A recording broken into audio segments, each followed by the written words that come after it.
très heureuse de vous retrouver. On est ensemble comme tous les jours pendant 1h30. On fait le point sur l'actualité près de chez vous. On regarde ensemble le programme de cette émission. Les États-Unis vont-ils attaquer l'Iran? Donald Trump demande aux Iraniens de capituler sans condition. Est-ce un tournant dans le conflit? Jusqu'où peut-il aller? Pour mieux comprendre ce qu'il se joue dans la région, dans une demi-heure, on recevra Antoine Basbous, le directeur de l'Observatoire des pays arabes. Dans le club, dans 50 minutes, notre débat politique entre la députée Renaissance Violette Spilbout, le sénateur socialiste Rémi Cardon et le sénateur LR Stéphane Le Rudulier. Deux thèmes dans ce débat: le conclave sur les retraites qui ne s'est toujours pas mis d'accord. Peut-il aboutir à quelque chose? Ils en débattront. Et puis l'Assemblée nationale qui a enterré hier les ZFE, zones à faible émission. Est-ce un recul écologique ou la préservation du pouvoir d'achat des classes moyennes et populaires? Deuxième thème de ce débat. Et pour commencer, nous sommes avec la sénatrice communiste Céline Brulin. Bonjour. Bonjour. Merci beaucoup d'être avec nous. On va parler avec vous de l'un des sujets de préoccupation des Français, c'est la question des déserts médicaux. Comment améliorer l'accès aux soins dans nos territoires et particulièrement les territoires ruraux? C'est l'objet d'un texte qui sera examiné aujourd'hui au Sénat. On va voir les détails avec vous dans quelques instants. D'abord, on regarde ensemble les repères de l'actualité de ce mercredi 18 juin.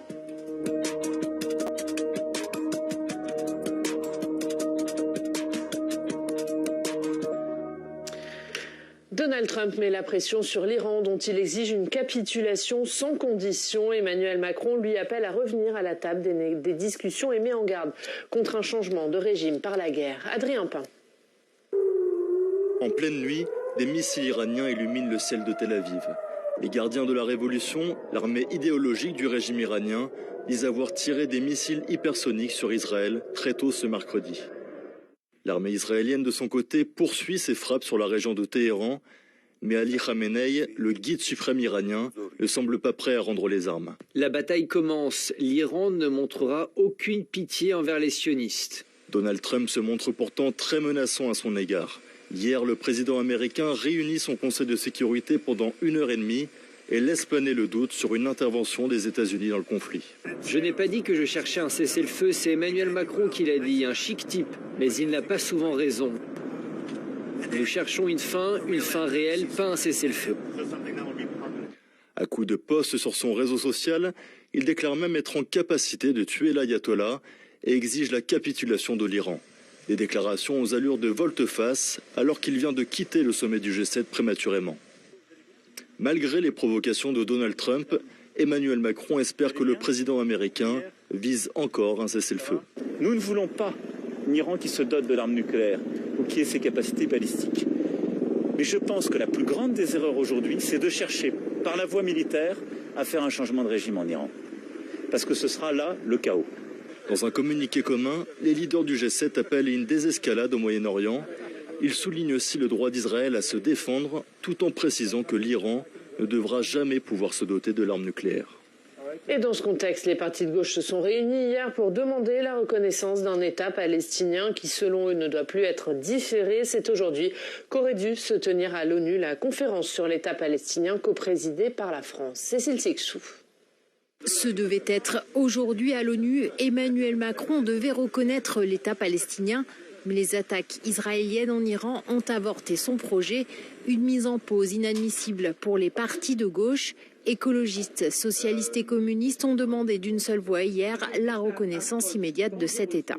Chaque jour qui passe est un jour de trop. La France doit agir et agir maintenant.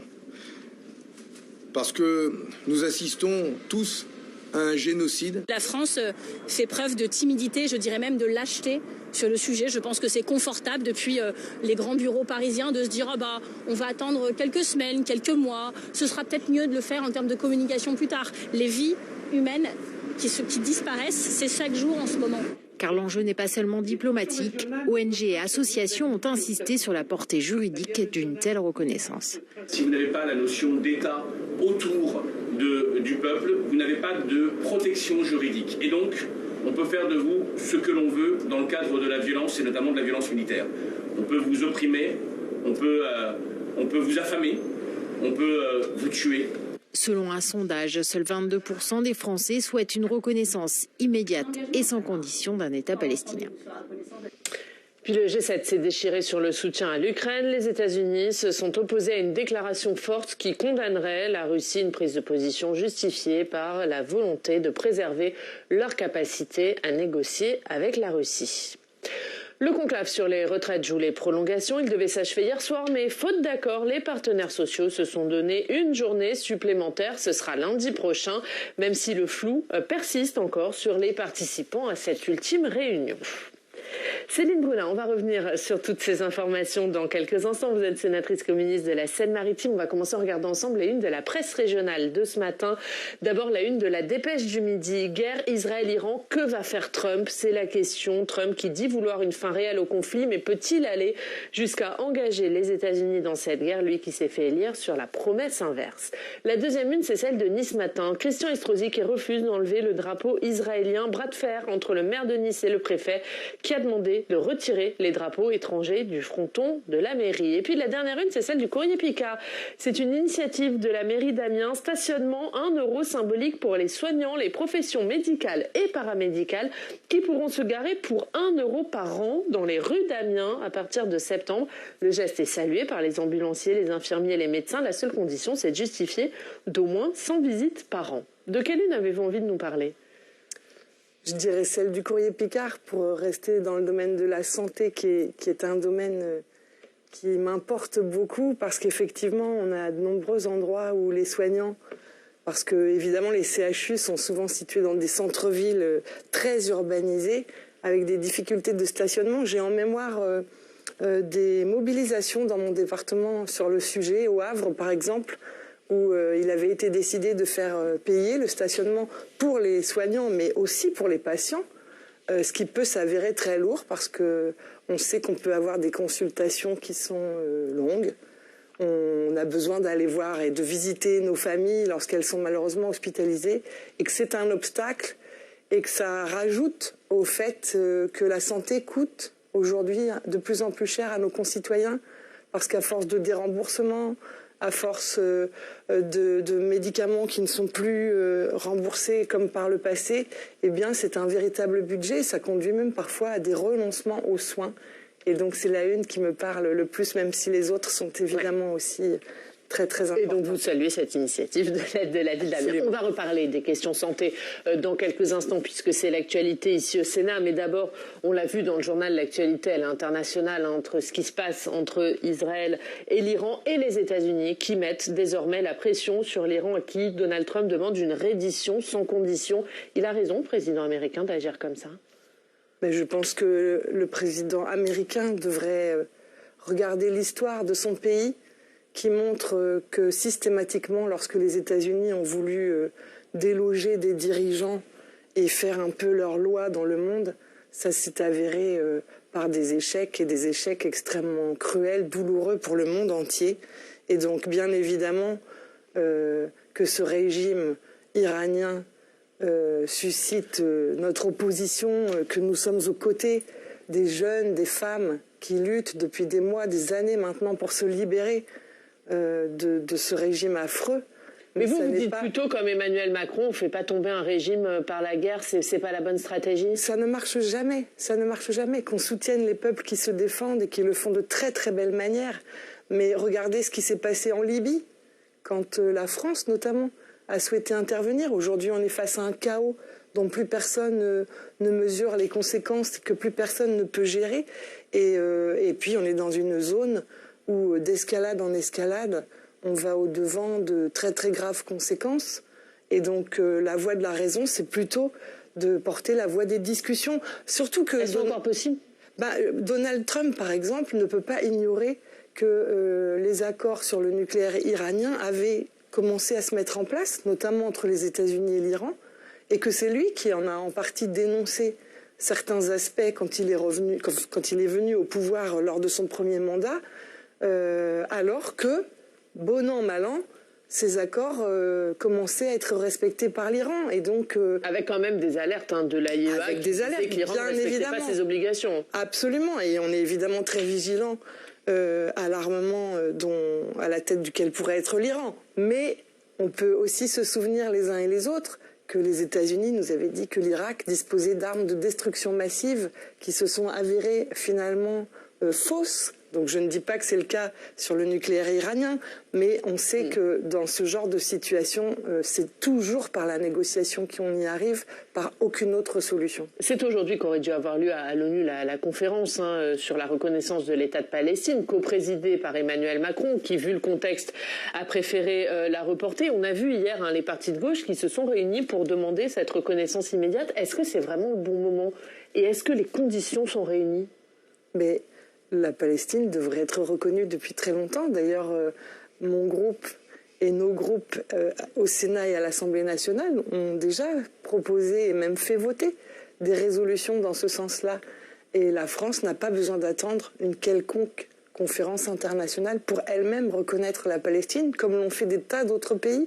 Je pense qu'il n'y aura de sécurité pour Israël comme pour les Palestiniens que dans le cadre d'une solution à 2 États, et que chaque geste qui peut peser dans ce sens-là est utile. Et je pense que la France se grandirait de porter cette voie-là en essayant d'associer le plus largement et en essayant d'entraîner derrière elle les Nations Unies, mais elle-même en reconnaissant mais immédiatement, la Palestine. sans condition, sans qu'il y a des otages. Ça devrait déjà être le cas. Ça devrait déjà être des le otages cas. aux mains du Hamas. Mais ça n'empêche pas de continuer de se battre, bien évidemment, pour faire libérer les otages. Mais c'est précisément le contraire qui se passe aujourd'hui. On se demande si Netanyahou est bien préoccupé par le sort des otages israéliens quand je vois la politique qu'il mène aujourd'hui dans son pays, qui met ses concitoyens en grande insécurité. Et je pense que ce choix de l'extrême droite israélienne est absolument délétère pour la sécurité, y compris des Israéliens. Sujet d'actualité en France. On revient en France, c'est le conclave sur la réforme des retraites. Il aurait dû se terminer hier. Finalement, il joue encore les prolongations. Il y aura une nouvelle réunion lundi prochain. Est-ce que vous pensez qu'il va aboutir à quelque chose, ce conclave? Écoutez, j'en doute, au vu de ce que je vois aujourd'hui. Puis, pour être honnête, j'en doutais déjà depuis le début.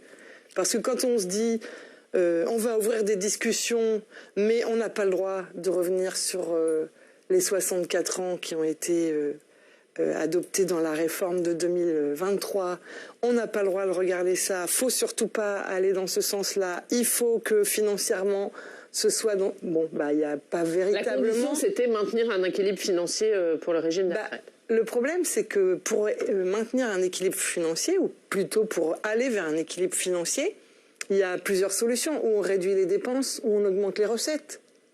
Et le problème, c'est que les discussions qu'a semblé vouloir initier le Premier ministre n'en sont pas de ce point de vue-là, puisqu'on est toujours dans des solutions. Là, toutes les choses qui sont mises sur la table, c'est en gros de très, très, très, très minimes avancées éventuelles pour les salariés, mais moyennant des reculs sur d'autres domaines. Donc pour l'instant, pour les salariés qui, je le rappelle, se sont mobilisés très, très massivement contre cette réforme des retraites, contre le report à 75 ans de l'âge de départ en retraite, et qui n'ont pas changé d'avis depuis.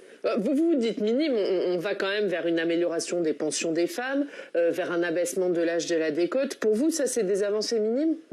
Quand vous passez de 67 ans à pouvoir partir sans décote si vous n'avez pas tous vos trimestres à 66 ans et demi, moyennant d'autres sacrifices qui vous seront demandés, excusez-moi, j'ai du mal à concevoir que ce soit un réel progrès social. Et encore une fois, nos concitoyens ont considéré qu'il n'était pas possible pour eux, parce que de nombreux ont travaillent de manière difficile, avec de la pénibilité. On a des tas d'emplois dans l'industrie, dans les services, qui sont extrêmement difficiles.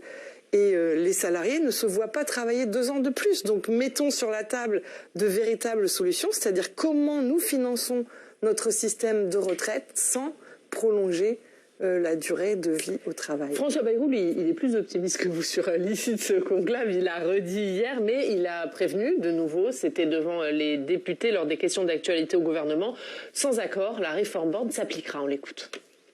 Et j'ai dit que s'il y avait un accord, il serait soumis au Parlement. Et s'il n'y a pas d'accord, il n'y aura évidemment pas, j'ai dit à la première minute, inutile d'agiter les doigts inutilement. Je dis que s'il n'y a pas d'accord, c'est la réforme telle qu'elle a été adoptée qui s'appliquera. C'est ce que j'ai dit ici, sans changer. Bon, pour le coup, il reste constant. Qu'est-ce que vous en dites? Est-ce que vous espérez quand même qu'il y ait un vote au Parlement, donc un accord? Souvenons-nous de comment est passée cette réforme. Elle n'a pas été votée à l'Assemblée nationale, puisque un 49.3 a été déclenché. Au Sénat, elle a été votée, si ma mémoire est bonne, par 193 sénateurs, c'est-à-dire même pas la totalité de la majorité sénatoriale. Et à nouveau, le Premier ministre semble refuser que ce débat vienne devant le Parlement. Je pense que cette réforme des retraites pèse pour beaucoup dans la crise politique que nous vivons aujourd'hui. Parce que nos concitoyens, les salariés de ce pays, et globalement le peuple français s'est opposé à cette réforme. Et s'il n'y a pas une réouverture réelle des discussions, s'il n'y a pas une remise en cause de cette réforme, alors je crois que les situations de blocage que nous connaissons vont perdurer avec une colère, une amertume, un mécontentement des Français qui va s'accroître et qui ne prépare pas forcément que de bonnes choses. À l'initiative de vos collègues députés communistes, l'Assemblée nationale, il y a quelques jours, a voté l'abrogation de la réforme à 64 ans. Qu'est-ce que vous allez faire de ce vote qui était symbolique, on précise, qui n'engage en rien. C'est le vote d'une résolution, qui justement a montré qu'à l'Assemblée nationale, il y avait une majorité pour refuser et vouloir abroger cette réforme des retraites. Donc qu'attend le Premier ministre pour engager ce travail et puis pour qu'on remette sur la table, qu'on remette au grand jour les pistes de financement de l'abrogation de cette réforme pour que les salariés n'aient pas ces 2 ans de travail supplémentaires et qu'on finance notre système de retraite, par exemple, en mettant des cotisations sur les revenus financiers. Aujourd'hui, c'est le travail qui cotise, la part employeur, la part des salariés. Mais aujourd'hui, on est dans une économie financiarisée. Pourquoi est-ce qu'on n'ouvrirait pas la voie à ce qu'il y ait une forme de cotisation sur des revenus importants qui ne contribuent aucunement à la solidarité nationale et qui permettraient de donner du souffle et de l'air à notre système de protection sociale? On passe à l'actualité du Sénat. Comment lutter contre les déserts médicaux et notamment dans le milieu rural? Le sujet préoccupe évidemment les Français. Alors le Sénat va tenter d'y répondre aujourd'hui avec un texte. On va en voir les détails avec Steve Jourdain.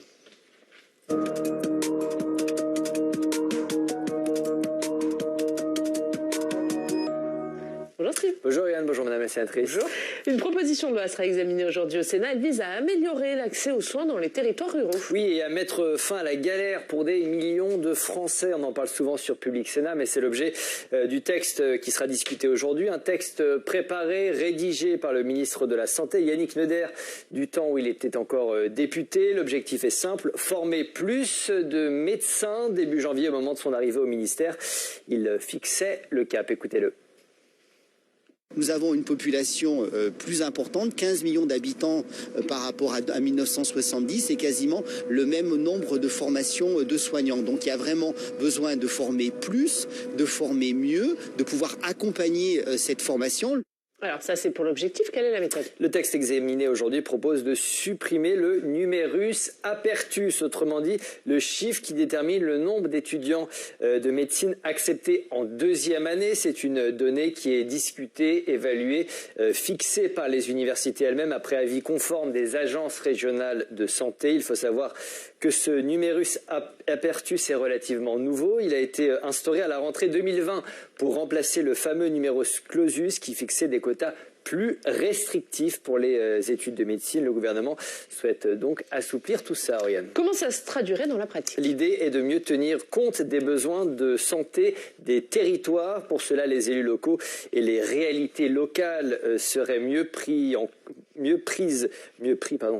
compte par les décideurs et notamment par les agences régionales de santé, Oriane. Et le texte veut aussi mieux retenir en France ces étudiants qui partent tenter leur chance à l'étranger. Il serait 1600 chaque année selon le Sénat, destination l'Espagne, la Roumanie, la Belgique pour faire des études jugées moins exigeantes. Le texte de loi prévoit de faciliter leur réintégration dans le système français après leur aventure à l'étranger. Madame la sénatrice, vous allez voter ce texte ?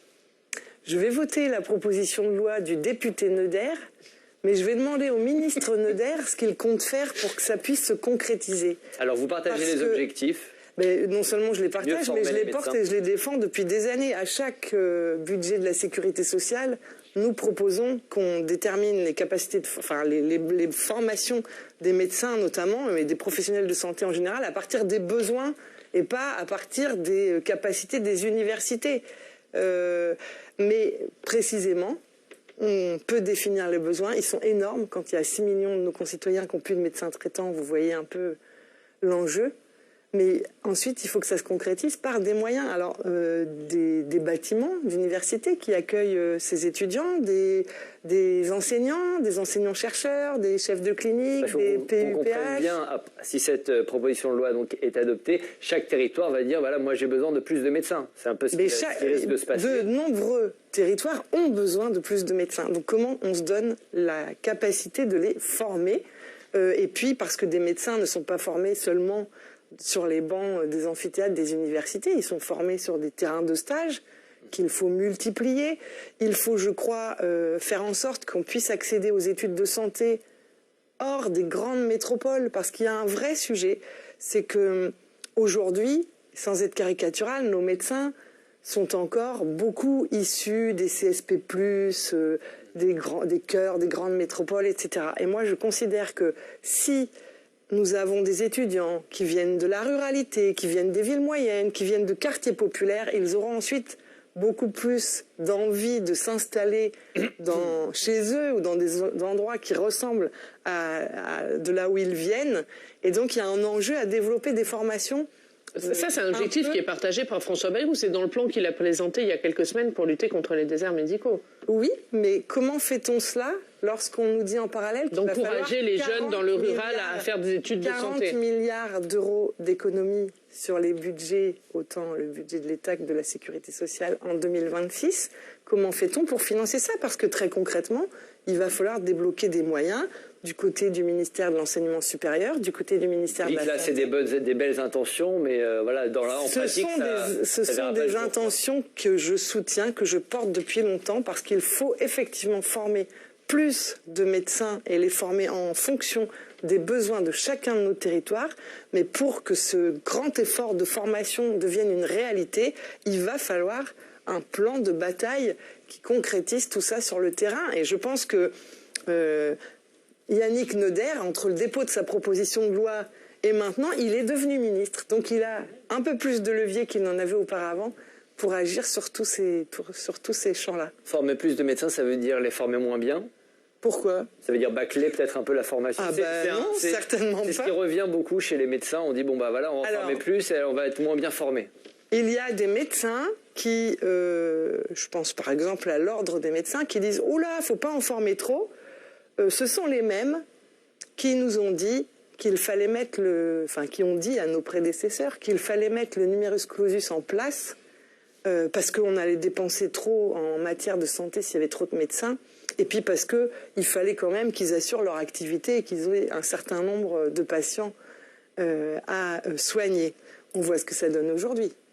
6 millions de nos concitoyens qui n'ont pas de médecins traitants, des inégalités qui s'accroissent, parce que c'est pas seulement qu'on manque de médecins, c'est que les inégalités entre territoires, les territoires qui avaient des médecins en ont davantage, ceux qui n'en avaient pas suffisamment en ont de moins en moins, et pour le vivre au quotidien sur le terrain, c'est insupportable pour nos concitoyens. C'est insupportable quand dans un pays comme la France, on vous dit que si vous avez votre gamin qui est malade, vous allez appeler 10, 15 praticiens pour ne pas trouver un rendez-vous. Vous allez être contraint peut-être d'aller aux urgences en sachant parfaitement que vous allez engorger finalement les urgences par des choses qui n'en relèvent pas. C'est devenu insupportable et je pense que ça doit être une priorité. C'est la principale préoccupation de nos concitoyens et ça doit être une priorité. Je pense qu'on peut former plus en formant bien.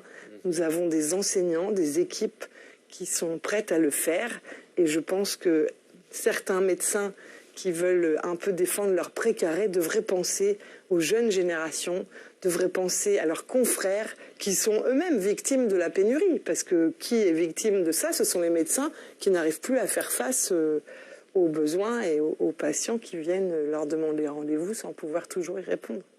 Et on suivra l'examen de ce texte avec un peu de retard. Donc ça commencera aujourd'hui au Sénat. On suivra évidemment ça. Merci Steve, on se retrouve dans une demi-heure. On parlera du conclave sur les retraites qui lui aussi a un peu de retard. On verra ça tout à l'heure. Allez, on voit ça dans le club pendant le débat politique. On va aller voir l'actualité dans votre département de la Seine-Maritime maintenant avec nos partenaires de la presse régionale. On va à Lillebonne, on retrouve Cédric Thomire. Bonjour, merci beaucoup d'être avec nous. Cédric, rédacteur en chef adjoint au Courrier Cauchois. Cédric, vous vouliez nous parler du dossier de reprise de la raffinerie d'ExxonMobil à Port-Jérôme.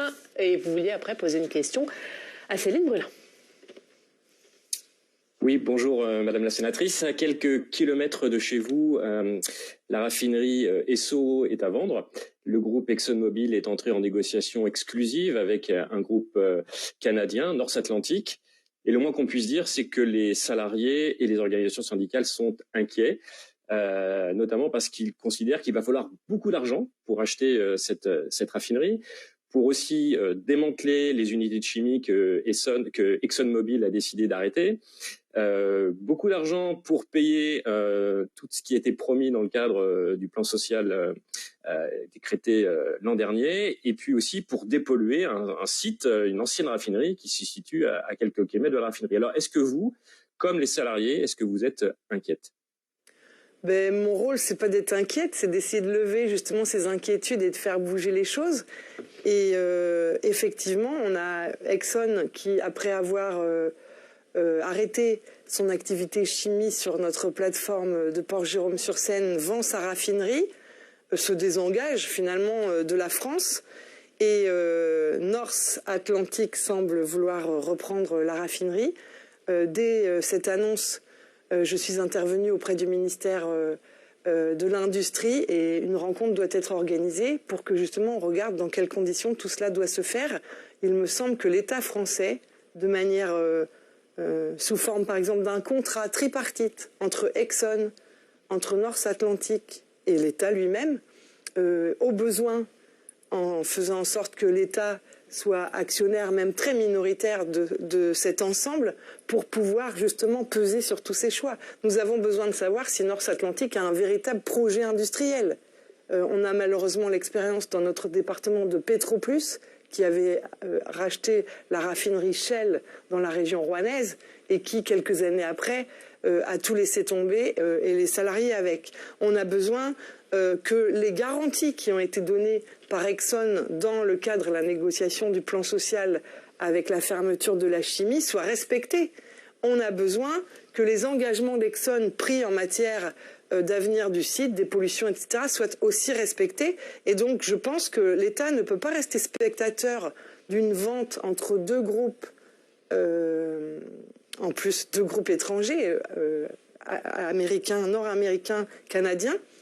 Il doit s'impliquer. On est sur une filière stratégique. C'est pas, on parle de production de pétrole, on parle de production énergétique, qui, dans la situation géopolitique qu'on connaît, a évidemment une très très grande importance. Et aujourd'hui, nous importons du pétrole raffiné en France, avec toutes les conséquences que ça peut avoir au plan commercial, mais aussi au plan géopolitique. Pardon, Madame Brulin, je me permets de vous couper parce qu'il a une seconde question à vous poser. Oui, quand il y a eu l'annonce de la suppression de plus de 677 postes au départ, aujourd'hui finalement il y en aura donc 608 personnes qui doivent quitter la plateforme, des parlementaires avaient exprimé la possibilité ou peut-être qu'il fallait étudier une nationalisation, puisque vous parlez que c'est un site effectivement stratégique. Est-ce que c'est une des pistes que vous allez proposer au ministère de l'Industrie, à Bercy? C'est une des pistes qu'on avait effectivement déjà proposées lors du PSE il y a un peu plus d'un an maintenant sur la partie chimique, parce que la chimie comme la pétrochimie sont indispensables à l'ensemble de l'industrie et on ne peut pas rester dépendant de groupes qui du jour au lendemain, on l'a vu, peuvent décider de quitter le territoire. Donc moi je suis ouverte à discuter de la forme que tout ça peut prendre. Ça peut être dans un premier temps Total, qui est très présent aussi dans notre département, qui s'implique dans l'acquisition de cette raffinerie pour qu'on crée un pôle à vocation publique dans l'avenir. Mais je pense en effet que nous ne pouvons pas laisser ce monopoly capitalistique décider de l'avenir de territoire. Ça fait 90 ans que notre territoire est mobilisé pour accueillir, pour créer les infrastructures, pour former les salariés de ces entreprises. On ne peut pas les laisser décider seuls de l'avenir du territoire et de l'ensemble de l'industrie dans notre pays. Merci Cédric Thomière, merci beaucoup d'avoir été avec nous, rédacteur en chef adjoint au Courrier Cauchois. On était ravis de vous avoir dans cette émission. Merci beaucoup et merci Céline Brulin de nous avoir accompagnés pendant cette première demi-heure.